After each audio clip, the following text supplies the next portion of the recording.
Tomate acaso, Carlos. ¿Tenés mate? Bueno, llegó el momento literario de este programa, que viene de la mano de Marina Arias, nuestra lectora amigable. Amigable.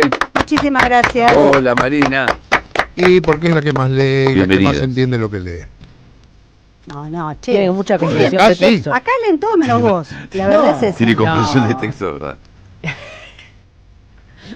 ¿Qué me mirás a mí? ¿Qué me Más que mirás? la media, no, me estoy mirando a No lee mí. nada. Yo creo que el que menos lee acá soy yo. No. No, Carlos no lee. lee. Quiero decirles. ¿Qué cuenta leer? Libros. Libros, no cuenta Sí. leer No, noticias. no. Estamos hablando de editoriales. libros. El que menos lee soy yo. No sé. No sé. Bueno, no importa.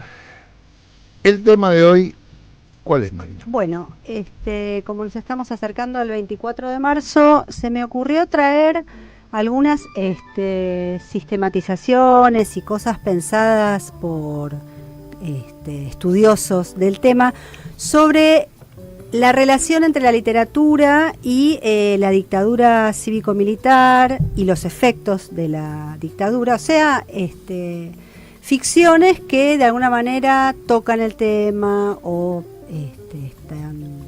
traman en relación a ese tema.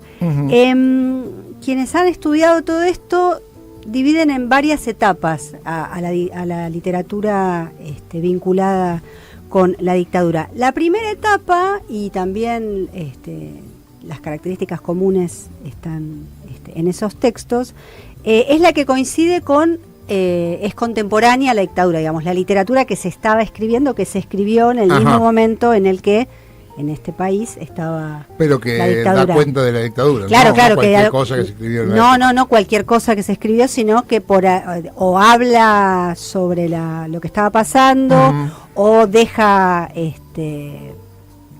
entrever algo. Ahora vamos a ver en concreto que, bueno, justamente como estaba la dictadura en el poder, es una literatura muy elíptica y muy críptica, porque primero para escapar a la censura. Claro.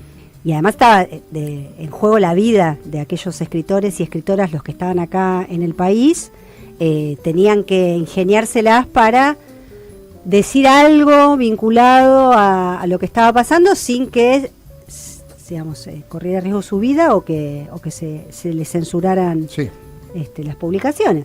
Entonces, es el caso, por ejemplo, de Respiración Artificial de Ricardo Piglia, que es del 80 y que Piglia estaba acá en nuestro país, no está exiliado, en la que es una novela en la que hay un personaje que desaparece de la novela. Lo que hace Piglia es hacer desaparecer al tío del narrador. En algún momento el personaje desaparece, ¿no? Casi ahí como una cuestión bastante simbólica y bastante, como en código de decir algo sobre lo que estaba ocurriendo.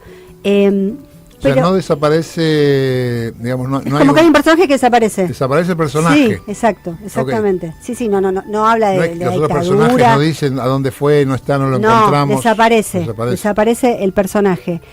Pero no solamente la literatura que se estaba produciendo en nuestro país, o sea, los escritores que estaban en la Argentina durante la dictadura escriben en esa línea, sino que, por ejemplo, Juan José Saer, que vivía en París desde antes de la dictadura, escribió ahí en el 80 Nadie, Nada, Nunca, en la que también hay algo ahí que no se termina de decir, de unos caballos que están amenazados y alguien que tiene que trasladar esos caballos.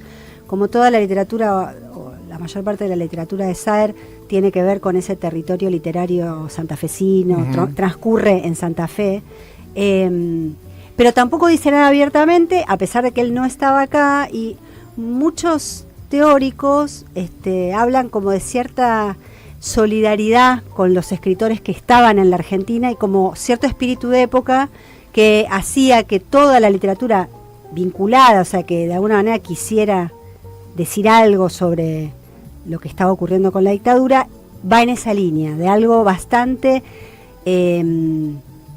fragmentario, y críptico, como Ujú. que nadie habla abiertamente. Pero por solidaridad con la movida Claro, de lo con- que se con hacía lo que acá. estaba pasando Saer acá. dijo, yo no puedo ir. No lo diría en términos de Saer dijo voy a hacer esto, algo del espíritu de época y de No dabas decir y contar que llegaron los milicos. en un claro, auto. como que queda como teñida toda la literatura producida contemporáneamente a la dictadura, más allá de que no fueran escritores que estaban Sí, entiendo. Como en si nuestro país. lo clandestino se hubiera pasado a la literatura también. Sí, tal cual, tal cual. Cuarteles de invierno de Soriano, por ejemplo, Soriano Bueno. Soriano está exiliado por la dictadura, no previamente, sino que estaba en Europa.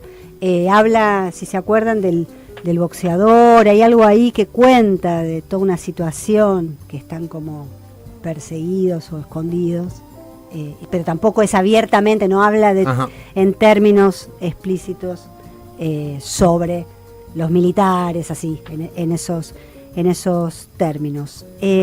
Bueno, esa es como toda la literatura, o esas son las características de la literatura escrita contemporáneamente a la dictadura, ¿no? Sí. Tiene esas características que les digo, bastante críptica y bastante Estos dos títulos fragmentaria. fueron muy exitosos. Sí, recontra.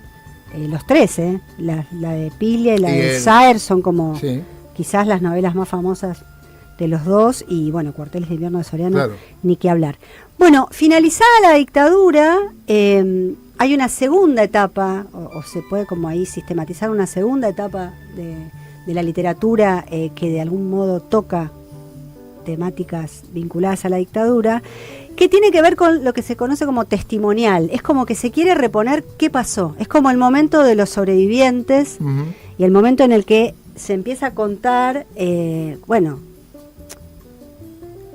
había que reconstruir la memoria y lo que había pasado, porque uno desde acá por ahí lo pensamos como que alguien sabía todo. No, se empezó como ahí a saber, bueno, qué pasó con fulano, con mengano, esas cuestiones Sí. de reconstrucción, directamente de saber qué pasó, ni siquiera todavía de buscar justicia, sino de empezar como a armar ahí que el horror. Es que no se sabía. se fueron sabía. los milicos y la gente se preguntaba, che, de tal, ¿sabes algo? Bueno. Y no sabían si estaba desaparecido, si estaba escondido en Tucumán, si se había ido a España, hasta que se sabía. Claro, por eso es como fuertemente testimonial. Es para darles un ejemplo concreto, Recuerdos de la muerte de Bonazo, ¿se acuerdan de esa Sí. novela? Que en realidad Sí. es medio una ficción que cuenta la historia de Dri. Pero eso cuenta, claro, eso Reconstruye lo que, claro. El único que se escapó de la ESMA. Ujú, exacto. Bueno, con todo lo que también podía saber en relación a eso. Ujú. Ese es como, si quieren, el ejemplo de ese momento, es ese tipo de libros donde se cuenta qué pasó. Se Claro. trata de reconstruir, de dar testimonio a través de los sobrevivientes, de todo el horror que se había estado viviendo. Avanza la democracia y aparece una tercera etapa, la primera, digo, la contemporánea, la segunda, la de los sobrevivientes, que lo que busca es, reponer qué pasó. Y aparece toda una literatura en esa tercera etapa que tiene que ver con las voces de los que eran niños y niñas cuando sucedió el golpe de Estado y que tienen recuerdos desde cierta mirada infantil, como es el caso de Laura Alcoba, que es bastante conocida la novela de Laura Alcoba, La Casa de los Conejos, que tiene que ver con la Casa de la Plata. Sí, donde funcionaba la imprenta. Laura Alcoba se exilió en Europa de chiquita y escribió esa novela en 2008 en la que cuenta todos los recuerdos, la historia de esa imprenta clandestina y todo lo que ocurrió. Ah, pero fíjate el tiempo que le llevó, ¿no? Madurar, procesar su propia historia para contarla. Sí, exactamente, sí. Creo que además en el caso de Laura Alcoba puedo no estar siendo del todo eficaz, pero me parece que había escrito otras cosas. No es que es lo primero que escribió, claro. Es La Casa de los Conejos, Mira. sino que ya era escritora y había hablado de otras cosas. ¿Y son siempre autobiográficas o no necesariamente? Bueno, no necesariamente, mira, es interesante lo que decís. En esta tercera etapa que digo que tiene que ver con las voces infantiles y con cierta mirada de narradores testigos, cuando hablamos esto de alguien que la ve, cuenta lo que vivió, o lo que vio, donde también está Pequeños Combatientes de Raquel Robles, que no me quería olvidar de mencionarlo, también como un texto canónico que tiene que trata desde la mirada de un grupo, en realidad de una narradora niña, todo lo que ocurre después de la desaparición de los padres, todo, y tiene como, está muy bien construida, bueno, esto de no cómo veía las cosas alguien. Una nena. También ella, bueno, de algún modo es protagonista de la historia, pero también aparecen obras en las que hay construcción más ficcional, como es el caso de Una muchacha muy bella de Julián López, que por ahí le suena. Julián López no es hijo de desaparecidos. No sé, no tengo. Es una novela muy bella, una muchacha muy bella se llama. Mira, justo dije yo, una novela muy bella. Una novela muy linda, estéticamente muy trabajada la prosa, en la que Julián López se pone en los zapatos, digamos, de un niño o de un nene, al que, bueno, finalmente te das cuenta que la madre desaparece, pero esto no es biográfico. Él construyó a ese narrador infantil en esa misma línea igual de focalizar desde la mirada testigo de las infancias. Entiendo, sí. El niño testigo de la vida de los grandes. Exactamente, sí. Testigo de la vida grande y de alguna manera también víctima, ¿no? Porque bueno. Y pasando la que estás pasando tus exactamente, viejos, claro. Sí, sí. Bueno, esto, si nos vamos un poquito lo meramente literario, de ficción escrita, también es La infancia clandestina, ¿se acuerdan de esa película? Eso va en esa misma línea. ¿Eso no es un libro, Infancia clandestina? No sé si Benjamín escribió un libro antes de hacer la película, ¿sabes qué? No sé si no es un guión. Hay como una saga, Infancia clandestina, Kamchatka. Sí, bueno, Kamchatka es de Marcelo Figueras, con lo cual también hay una construcción ahí literaria, no es biográfica, o sea, no es algo que le pasó. La de Virginia Croato, pero no me acuerdo el nombre, y es La guardería. La guardería, que esa tiene que ver con los chicos en Cuba. Sí, igual creo que es más nueva. ¿No es documental? Sí, no sé, pero digo, por la narrativa que reconstruye el testimonio de aquellos chicos durante la dictadura. Exactamente. Bueno, también se puede incluir ahí muchas producciones de ese colectivo que se llama Historias Desobedientes, que son hijas e hijos de genocidas. Claro. Bueno, y ahí también hay producción literaria. Sí, también hay producción literaria, que es súper interesante, ¿no? Que fue el colectivo que más tardó quizás en aparecer, si no estoy confundida. Hace poco. Sí, no hace tampoco. Hará 10 años. Más o menos, claro. Hace muy poco. Pero bueno, va también en esa línea, porque también quería aclarar que yo estoy como sistematizando para pensar, porque me parece que es interesante y es productivo, pero a veces no es que, bueno, cuando se terminó el momento de la literatura testimonial no aparece más un libro testimonial, no, por supuesto que esto hay intersecciones, y hay convivencias, está bien, pero estamos hablando como de tendencias o de manchas que se pueden hacer, claro. O de manchas textuales. Bueno, hay un cuarto momento en esto de la literatura vinculada a la dictadura y a los crímenes cometidos. Estaba pensando, perdón, que hay que decir literatura vinculada, no tiene un nombre, ¿no? No, por supuesto, porque esto no tiene un nombre. No. Otra vez. No, porque son cosas que se siguen pensando y enhorabuena, ¿no? Hay un montón, les aclaro, después vamos a escuchar algo que en el audio que traje de una doctora en comunicación que tiene una tesis vinculada a esto, pero hay un montón de trabajos académicos. Si ustedes, si se fijan en cualquier repositorio de las universidades públicas, nacionales, vamos a decirlo así, hay montones de trabajos maravillosos. Hay montones de trabajos sobre la literatura, pero hay mucha literatura. ¿Vos dirías que hay mucha literatura sobre la dictadura o no es tanto? Mira, hay bastante. En el cine, nosotros lo hablamos siempre, en el cine no hay tanto cine sobre la dictadura. No, hay, por ahí no sé qué es mucha, cuánta es mucha, pero hay. De hecho, Silvana Casali, que es la doctora a la que entrevisté, tiene un trabajo de recopilación, creo que ella debe tener ahí el archivo. Mira, no se me ocurre preguntarle cuántas hay, le pregunté otra cosa. Pero aparte de los diferentes tipos o clasificaciones que hiciste, hay algunas que incluso internacionales, se me vino a la mente cuando estás hablando de la primera etapa, el cuento de la criada, que es publicado en 1985, que justamente basa parte de la novela en la dictadura argentina, en la apropiación de bebés. Claro, ¿ves? Y Ahí lo está. dijo la autora misma. Ahí está también, y no sabía. no son solamente autores argentinos, sino que también, sí, claro, en términos internacionales. Les decía que hay un cuarto momento, o si quieren un cuarto grupo de características, de textos que tienen ciertas características, que coinciden con, bueno, cuando empiezan los juicios del 2003 para acá, que de alguna manera lo podemos pensar así, o se piensa así, la literatura es como que ahí se logra como le voy a decir rápidamente, sacar de encima, se libera de la función testimonial porque hay juicios de verdad. O sea, cuando vuelve a haber juicios concretos, penales, la literatura recupera cierta independencia de tener que estar recordando, reponiendo información, Sí, claro. denunciando, porque bueno, hay juicios, entonces puede como desprenderse de eso, y es un momento en el que hay experimentaciones más con el lenguaje, hay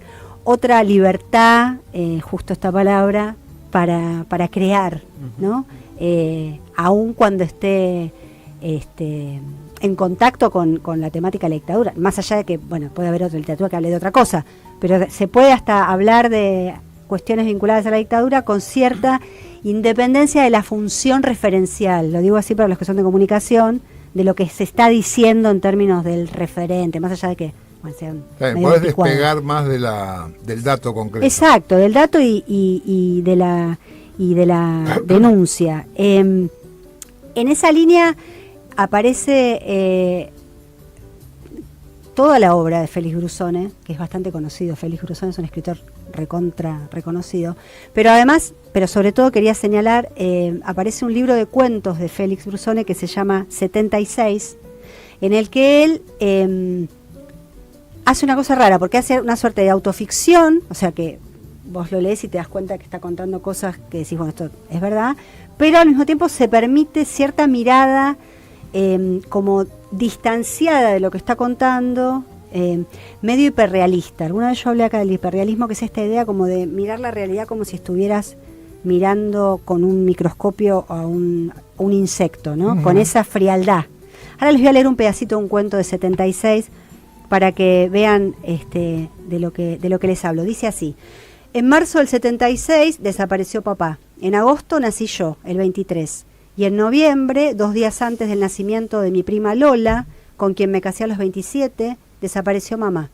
Mi tío Hugo, padre de Lola, dice que en el 78 yo, frente a una TV recién comprada, ya gritaba Tintina, Tintina. Después de eso, y antes de casarme, pasaron varias cosas. Mi abuela, la que me crió, la mamá de mamá, me consiguió una beca en el colegio privado donde hice el jardín, la primaria y la secundaria. Durante ese tiempo también pasaron varias cosas. En 3er grado, mi abuela me mandó un psicólogo que en una de las primeras sesiones, cuando le pregunté si sabía de qué habían muerto mis padres, me dijo que lo averiguara en casa. Y mi abuela, que hasta ese momento me había dicho que iba a contármelo cuando ya fuera más grande, me lo contó. Así que yo en 3er grado ya era grande. Eso dice en uno de los cuentos de 76 el narrador que construye Félix Brusone, que además después de esto son como martillazos, ¿no? Son martillazos, digo, vean que hay como una cosa así como de cierta distanciamiento, dice unas cosas tremendas, pero las dice como con una frialdad, que es una construcción literaria. Pero además Brusone después escribió una novela llamada Los Topos, en la que mezcla cuestiones que hacen a los grupos de tareas con cuestiones de transexualidades y delirios, y todo se vuelve medio absurdo y hasta medio de ciencia ficción, y le da como un vuelo ahí, se va como de género, se escapa del realismo, no, se va todavía más al extremo, y en toda su obra posterior sigue como experimentando en esa línea. Pero bueno, no solamente él. En esta cuarta etapa aparece mucho... Claro, eso no se podría haber hecho si no hubieran estado los juicios antes, andar delirando. No podés delirar, porque claro, tenés que denunciarlo, porque además es una mirada como medio cínica. Si no hay justicia, vos estás haciendo... En los textos de esta cuarta etapa aparece la posibilidad del humor y de la ironía, e inclusive hay un montón de obras que hasta cuestionan, sobre todo de hijos y de hijas, que hasta por ahí también se permiten como hasta cuestionar lo que hicieron a sus padres. Sus padres y sus madres. Hay como mucha hibridez genérica, hay diarios íntimos, hay cosas más fantásticas, yo les decía, más de ciencia ficción, hay cosas más vinculadas a la autoficción, y también hay poesía. Por ejemplo, Ángela Urondo Raboy, que es la hija de Paco Urondo, escribió un libro que es como una suerte, es una mezcla es no ficción, porque tiene cuestiones donde cuenta más historias. Reales. Tiene que ver con la recuperación de su identidad. Es muy interesante la historia. No sé si la conocen, la historia de Ángela Urondo Raboy, si no, búsquenla, pero bueno, ella en realidad se crió con su familia, pero como que se mencionaba esto de que el padre estaba desaparecido, pero no estaba como del todo como puesto en valor, no puesto en valor, como una conciencia clara, como algo ahí medio raro del orden de cierta negación, como que no, como brumoso, estaba sí, como que no se lo terminaban de contar. Bueno, entonces en ¿Quién te crees que sos? Ella reconstruye toda su historia, y además escribe por momentos con forma de poesía, y por ejemplo hace esto que me parecía interesante para traer, que desarma el lenguaje setentista de este modo. Miren: chupar no es chupar, cita no es cita, dar no es dar, caer no es caer, soplar no es soplar, pinza no es pinza, fierro no es fierro, máquina no es máquina, capucha no es capucha, submarino no es submarino, personal no es personal, parrilla no es parrilla, apretar no es apretar, quebrar no es quebrar, cantar no es cantar, volar no es volar, dormir no es dormir, limpiar no es limpiar, guerra no es guerra, cuerpo no es cuerpo, desaparecer no es desaparecer, morir no es morir, ser no es ser, yo nada. O sea, hay un trabajo con la polisemia de las palabras. Qué oscuro, puta madre. Que es tremendo, está fatal, es impresionante lo que hizo. Sí, es impresionante lo que hizo ahí Ángela Urondo con el lenguaje. Es impresionante lo que nos hicieron también, ¿no? Es impresionante. Con eso. Sí. Bueno, también es una refutación a Adorno, cuando decía que no se puede hacer poesía, no se puede hacer poesía. Mirá la poesía que hizo Ángela. Bueno, esto es como algo que en los ámbitos académicos está como bastante recorrida, esta sistematización en etapas que les digo, pero yo pensaba un poco qué pasaba ahora en la actualidad, si había otro tipo de texto, si había aparecido algo nuevo, si había algo nuevo en esto de la literatura vinculada a la dictadura cívico-militar. Y entonces les decía antes, le pregunté a Silvana Casali, que es doctora en comunicación y que tiene una tesis, su tesis se llama Lo político en la ficción, un abordaje comunicacional de la literatura de hijos durante el periodo kirchnerista.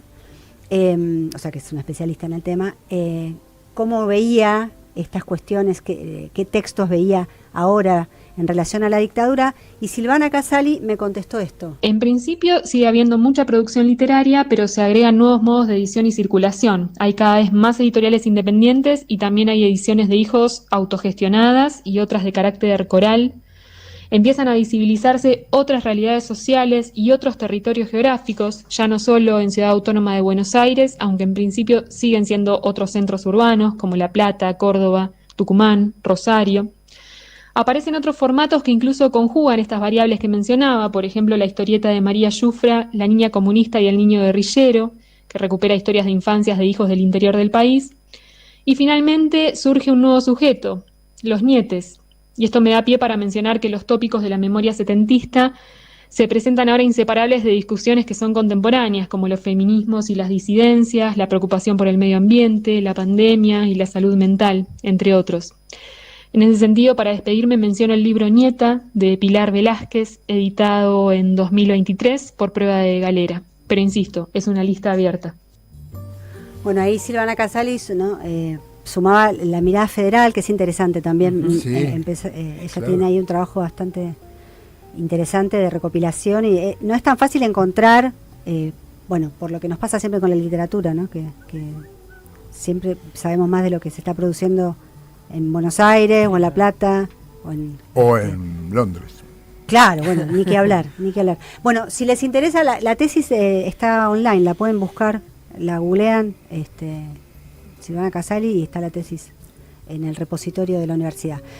Bueno, yo igual también me quedaba pensando, y con todo lo que hablábamos hoy a raíz de la columna de Dipi, ¿qué puede pasar con la literatura a partir de ahora si avanzan estas cuestiones negacionistas o directamente que avalan los crímenes de la dictadura, si la literatura va a tener que volver a la función testimonial, ¿no?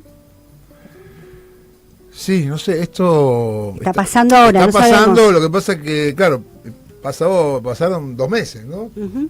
Por lo menos te obligan a una función de combate. Exacto. Porque ahora justamente lo que reponíamos en la información es que ayer hubo un fallo de casación contra los milicos ratificando condenas. O sea, la justicia sigue interviniendo. Claro. El Poder Judicial sigue. El problema es que te están atacando los cimientos del pacto democrático. Ujú. En términos de cultura, por Mateo, la pareja Manuela, se está reflotando en el under del rock y esto el tema de temas con temática política, algo que se perdió en el último tiempo. Ujú. Bueno, eso se está viendo un movimiento en ese sentido. Canciones. Vuelven canciones, letras con Sí, que hablan de política. claro. Mirá. Claro, y por ahí en términos de esto de la literatura y la dictadura, no se va a poder experimentar en términos de lenguaje o estas cosas de búsquedas estéticas, por ahí van a tener que ceder lugar a volver a decir las cosas que pasaron, ¿no? Y las volver que- a dar testimonio. Y las que Eso es. pasan, sí. Bueno, hasta acá. Un aplauso columna. para Marina Arias, la lectora amigable que nos Gracias. trajo literatura de los peores tiempos.